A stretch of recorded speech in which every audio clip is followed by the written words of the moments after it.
Okay, one of the big gripes about the Fractal AX8 is that it's got this tiny little green screen and it doesn't have cool stuff like a touch screen or anything like that. It also doesn't have Bluetooth, which is a big bummer, but there is a way around this if you want to be able to essentially add a touch screen to your AX8, provided you already have a tablet. In this case, I'm using a Lenovo Android-powered tablet, and the cool thing about using this on Android is that all you need to add to your usual USB setup is this little USB on-the-go cable. So essentially that's what you would normally plug into the computer. This is the interface to the tablet, and there we go. That's really cool. And you can see now I have this app called Fracpad, which when I open it up automatically connects to my AX8. So let's have a look at what Fracpad can and can't do.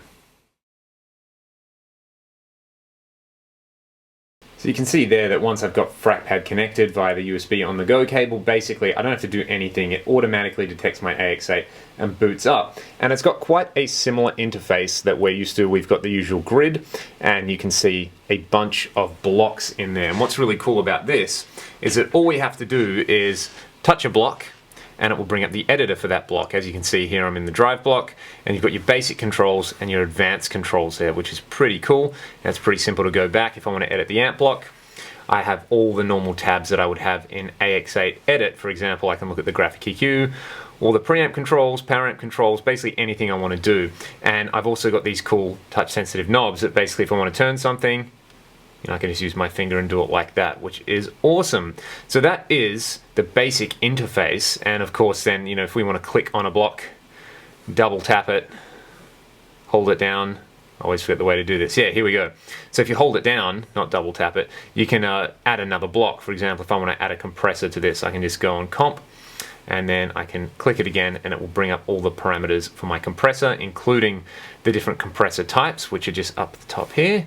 If I wanted like an optical compressor, I can do that. Then I can change the attack, release, all the normal things that we can do there. So I did a gig with this last week. I actually found it really handy because I was running direct and I needed to tweak the scene controllers in my amp. I'll bring up the preset. As you can see here, bunch of presets. I was using this R&B covers preset. So in this preset, what I had to do, if you have a look at the amp block here, I have a scene controller attached to the input drive, which meant essentially that if I wanted to change the gain on the fly, I'd have to go, dive deep on the actual AX8 and jump into the menu. But it was really easy to just go and adjust the gain using the controllers menu. So let's have a look at how to do that. So if I hit Control, it'll take a second to load up, and you can see we have LFO, ADSR. If I go all the way across, I've got my scene controllers, and then I can just adjust the individual scene controller for the amount of gain. So I think I was running at about 40% on scene 1. I bumped that down to 30% and bumped similar amounts down on all the other presets. And I also ended up changing my cab while we were sound checking, and this was really cool because basically the cab IR was a little bit brittle and harsh. So I was able to change from one of my user cabs, which you can see all the names show up, and just select a different user cab. It took me like 30 seconds, and the sound guy was much happier with me. So that is how I use Fracpad and how I've got it set up. There are a bunch of really cool personalized sort of options in there as well. If you hit on here, you can go into edit mode. You've got this 2D touch mode, which I won't get into here, but you can read up more about. You can assign the foot switches really easily, which I think is really cool. As you can see there, if I want different things on each of these, I can select them going back into that little menu up here. My big fat fingers can't reach it. You can also access the metronome really easily, which is great for practicing. And there's this real amp mode, which I think is pretty cool. If I go into the amp block now, you can see that it shows me I'm using this Mesa Mark II C+, the Metallica model, and then if I want to tweak the controls, it looks just like a real amp, and same thing's happening with my drive block as well. So very cool, user-friendly features. There's also an options menu in the top right. If you click on that, you can totally customize the user interface. For example, you can use the realistic user interface, you can use the real names of the amps. So if you don't know what certain models are, it will basically load in their real name. So double verb becomes Fender Twin and things like that.